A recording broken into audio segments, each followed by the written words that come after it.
É isso aí, pessoal. Aqui no Direção, a gente oferece para você preparação de alto nível, de alta qualidade, para que você fique sempre um passo à frente da concorrência, para que você possa conseguir a sua tão sonhada nomeação, a tão sonhada aprovação no cargo público que você tanto quer. Eu sou o Robson, sou professor de Direito Eleitoral aqui do Direção e quero colaborar com você, quero te ajudar nessa missão, nessa empreitada aí nossa conjunta, para que você chegue do zero à nomeação nesse concurso do TSE Unificado, tá bom? Apesar de todas as dificuldades, todas as angústias, a demora do edital, enfim, tudo que envolve essa prova, né, esse certame, a gente já tem muito tempo falando disso. Mesmo assim, nós queremos manter você focado, manter você na direção certa. Porque se o edital ainda não saiu, no momento que você está assistindo esse vídeo, ele vai sair. Ele vai sair. E a hora que ele sair, você pode ter certeza, ele vai pegar muita gente despreparada, desprevenida. Apesar de tanto tempo de preparação, tanto tempo disponível para preparação, tenha certeza, muitos dos teus concorrentes vão chegar completamente despreparados nessa prova, completamente fora de ritmo. E aí, você que está aqui estudando conosco, seja aqui nos materiais gratuitos, seja lá na nossa plataforma com as assinaturas, seja nas mentorias, você pode ter certeza que você vai estar à frente, tá certo? Nós estamos estudando as fontes do direito eleitoral no vídeo anterior. Se você não assistiu, peço que você assista. Esse vídeo é a continuação do vídeo anterior sobre fontes. Nós vimos lá as fontes materiais, as fontes primárias, as fontes secundárias, e agora eu estou mostrando para você as principais fontes estatais do direito eleitoral, tá certo? Vou falar agora, nosso próximo diploma que eu vou apresentar é a Lei 9096 de 95, a Lei Orgânica dos Partidos Políticos. Ao lado aí da Lei das Eleições e da Lei das Inelegibilidades, com certeza os três principais diplomas legais que você vai estudar para a sua prova, tá? Essa lei se preocupa com as regras de organização, funcionamento, finanças e contabilidade dos partidos políticos. Ela também traz as regras sobre a distribuição do direito de antena, que nada mais é do que o acesso gratuito ao tempo de rádio e TV. Também temos as normas sobre federações partidárias, um dos mais recentes institutos trazidos ao direito eleitoral, desde que a Emenda Constitucional 97 proibiu as coligações nas eleições proporcionais. Ela deu o Congresso, né, deu origem ao Instituto das Federações Partidárias. A gente estuda de maneira bem detalhada na nossa aula de Lei 9096. Além disso, você também encontra aqui regras sobre a propaganda partidária, né? De tempos em tempos, as regras de propaganda partidária vão e vêm no nosso ordenamento. Elas eram previstas na redação original da lei, depois elas saíram, depois elas retornam. Então, hoje nós temos regras a partir do artigo 50A, se não me falha a memória, na Lei dos Partidos Políticos, tratando de propaganda partidária. Beleza? Próximo diploma é a Lei 6091 de 74. O principal assunto desta lei é a regulamentação sobre o transporte e alimentação de eleitores que residem na zona rural. Essa lei é uma lei bem curtinha, ela tem poucos artigos. Além de regulamentar esse transporte, ela traz algumas regras sobre justificativa de ausência às urnas e também regras sobre fornecimento de alimentação a eleitores no dia da eleição. É bem interessante essa lei, é uma lei de 74, é uma lei que não teve muitas modificações depois disso, mas, curiosamente, nas provas da Justiça Eleitoral é recorrente a cobrança dessa lei. É difícil você encontrar uma prova da Justiça Eleitoral, uma prova de técnico, uma prova de analista, independente da banca examinadora, é difícil você encontrar uma prova que não tenha pelo menos uma questão sobre essa lei. Como ela é uma lei curtinha, ela é uma lei até de razoavelmente fácil de você compreender, de você guardar as suas ideias principais, eu acredito, sinceramente, que é um ponto da prova que você não pode errar de jeito nenhum. Você sabe que vai cair. A lei é curtinha, você tem que pontuar aqui. Seja no certo e errado, seja na múltipla escolha, né? São as duas possibilidades aí de formato de prova que o Sebrasp traz para nós. Você não pode, de jeito nenhum, perder esse ponto. Beleza? Muito bom, meus amigos. Agora, nós vamos falar de algumas fontes que não são tão comuns, principalmente para você que nunca estudou direito eleitoral, que não é habituado à matéria, isso aqui te causa uma certa estranheza, tá? Me recordo, primeira prova de direito eleitoral que eu fiz, eu ainda estava fazendo a faculdade, foi em 2004, para técnico do TRE de Santa Catarina. Na época ainda era nível médio, né? Eu estava fazendo faculdade e eu não tive essa orientação toda que você está tendo hoje, né? Eu fui com a cara e com a coragem lá para Santa Catarina, fiz a prova em Joinville. Aliás, um abraço aí para os amigos do sul do país, amigos de Joinville. Fiz a prova em Joinville e não tinha essa orientação. Aí caiu uma pergunta sobre resolução, e aí falava, né? Falava que a resolução tinha força de lei. Eu falei assim, tá maluco? Você está maluco? Jamais que uma resolução vai ter força de lei. Resolução é ato infralegal, né? No alto ali do meu segundo ano de direito, não, isso aqui não está errado. E errei, né? Errei feio, errei várias coisas, né? Do direito eleitoral. Fiz um estudo ali superficial, um estudo por conta, não tinha essa matéria na faculdade, e é óbvio que eu não passei. Então, você não cometa esse erro básico, né, que eu cometi à época, mas é assim, né, é fazendo a caminhada que se caminha, né, aprendendo com os próprios erros. Gente, resoluções do TSE. Resoluções do TSE, elas são expedidas com fundamento no Código Eleitoral. É o Código Eleitoral que autoriza o TSE a expedir as resoluções. No código chamam-se instruções. Cabe ao TSE expedir instruções para a fiel execução do Código Eleitoral, artigo 1º, parágrafo único, e artigo 23, inciso 9 do Código Eleitoral. Aí você tem a adequação do conceito de resolução, do conceito de regulamentação com a característica do pleito eleitoral, tá?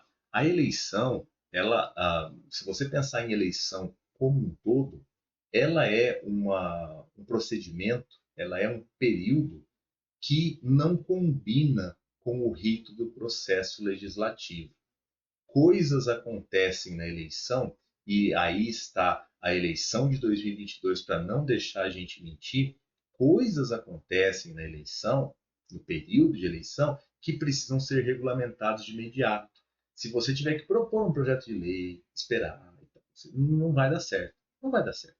Por isso que esse poder existe e ele precisa existir. A gente até pode discutir academicamente, doutrinariamente, se ele é bem utilizado ou não, mas que precisa existir, precisa, tá bom? Então, por essas características, né, o direito, o processo legislativo, ele não é capaz de prever e regulamentar de forma minuciosa toda e qualquer rotina necessária à realização das eleições. Por isso, o legislador autoriza o TSE, o Tribunal de Cúpula do Poder Judiciário Eleitoral, a regulamentar a lei eleitoral.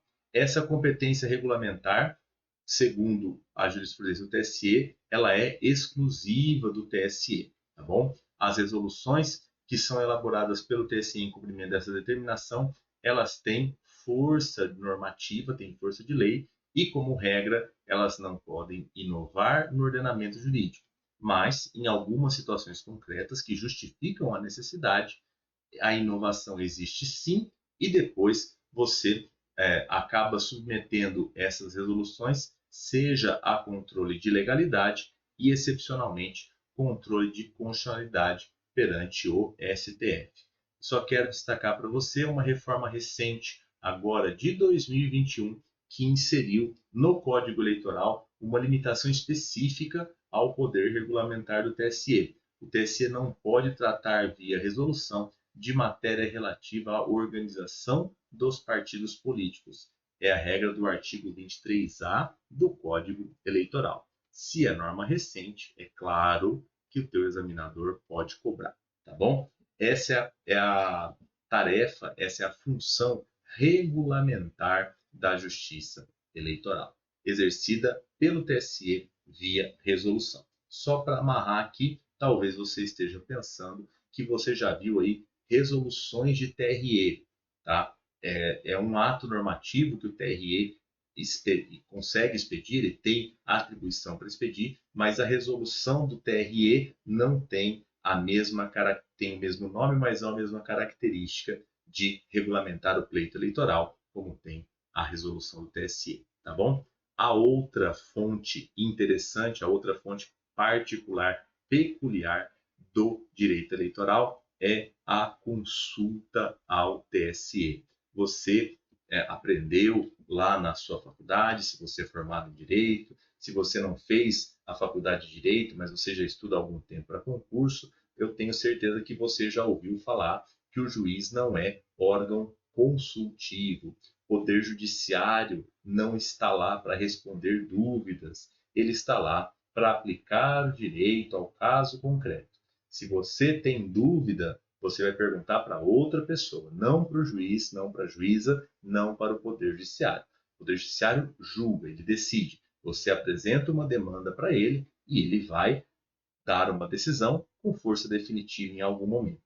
Na Justiça Eleitoral é diferente. Por quê? Nós temos na Justiça Eleitoral a competência consultiva. Tá? O TSE responde consultas, o TRE responde consultas, ele tira dúvidas. Como que funciona essa competência, essa atribuição? O glossário eleitoral do TSE, ele diz que consulta é um tipo de processo onde o TSE e os TREs respondem a questionamentos formulados em tese por pessoas legitimadas na matéria eleitoral. Questões apenas em tese, tá? Não responde consultas sobre caso concreto, tá bom? Essas consultas, então, elas servem para oferecer esclarecimentos sobre a matéria eleitoral de competência do tribunal, inclusive sobre a interpretação da legislação. É por isso que as consultas são consideradas no grupo das fontes do direito eleitoral. Até aqui, tudo bem, tudo tranquilo. O problema é o seguinte: o problema que eu quero trazer para você é a discussão mais nova, é a discussão que pode aparecer na tua prova, talvez até me arrisco a dizer que pode cair, pode aparecer numa questão discursiva, né? Você que vai fazer prova para analista da área judiciária, por exemplo, imagina que caia uma questão pedindo para você esclarecer sobre fontes do direito eleitoral, você tem que falar isso aqui que nós vamos tratar agora, tá? Professor, será que cai uma questão discursiva assim? Fale das fontes. A segunda prova de direito eleitoral que eu fiz, que foi a prova de 2006 da Rede São Paulo, a minha questão discursiva foi o seguinte: disserte sobre os partidos políticos. Ponto.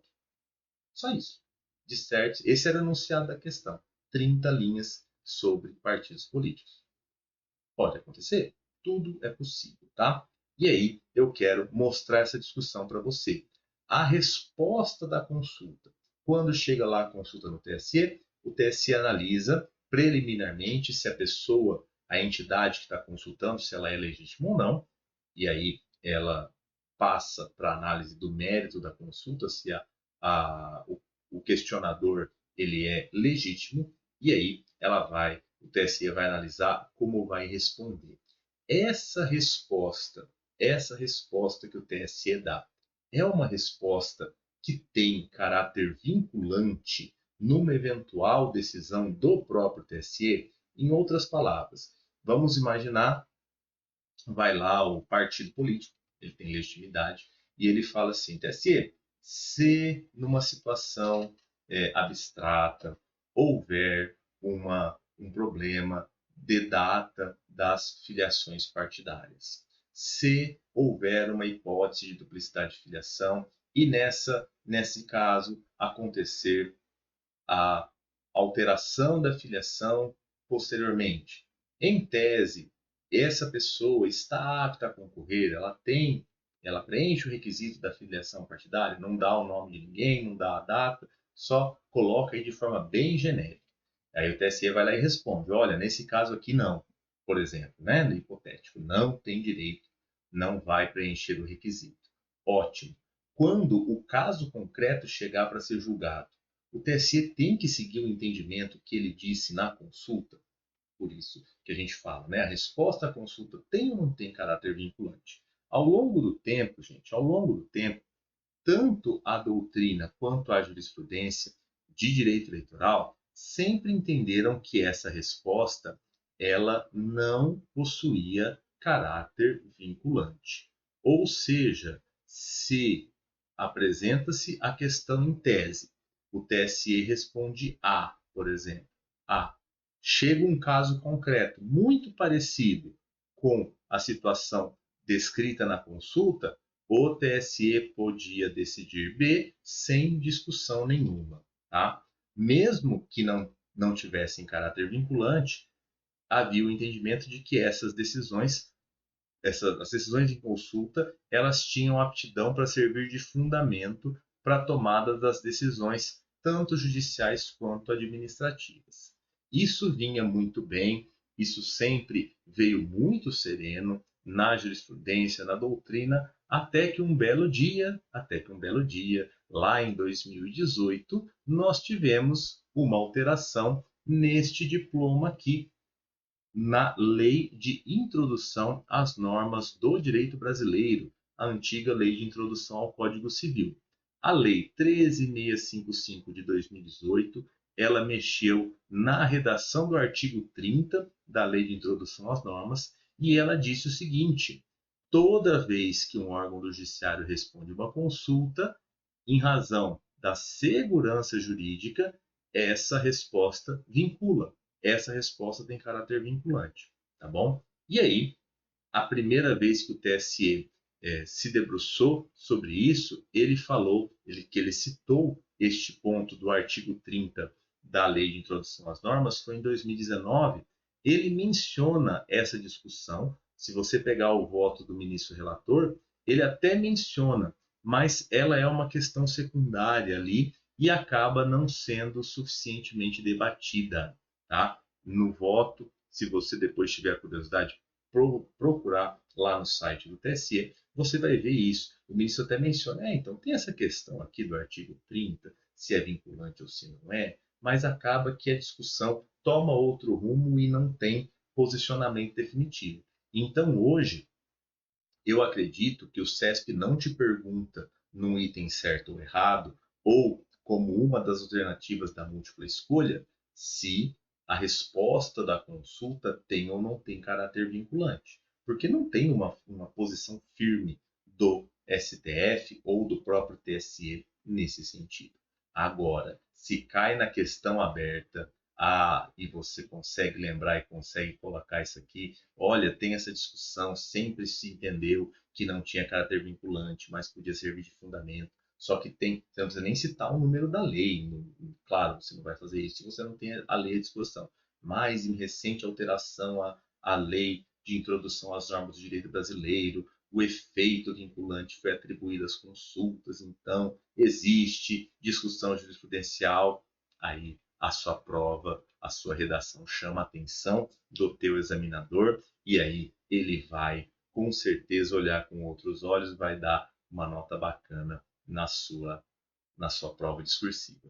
Gente, finalizo aí com a resposta às consultas, o tema fontes do direito eleitoral. Já vimos o conceito, vimos agora as fontes. No próximo vídeo, nós vamos tratar dos princípios, tá? Vamos tratar dos princípios. Quero mais uma vez reforçar para você o meu convite, para você participar da nossa mentoria exclusiva focada no TSE unificado, tá? Nessa mentoria, eu trabalho com você, eu sou o seu mentor, eu oriento o teu estudo, nós temos um contato direto, tá? Esse plano de mentorias do Direção, no caso aqui, a mentoria do TSE unificado, mas o mesmo acontece com as demais mentorias da casa, você tem contato direto comigo, eu sou o seu mentor, nós vamos montar juntos o teu plano de estudo, você vai ter acompanhamento pela plataforma,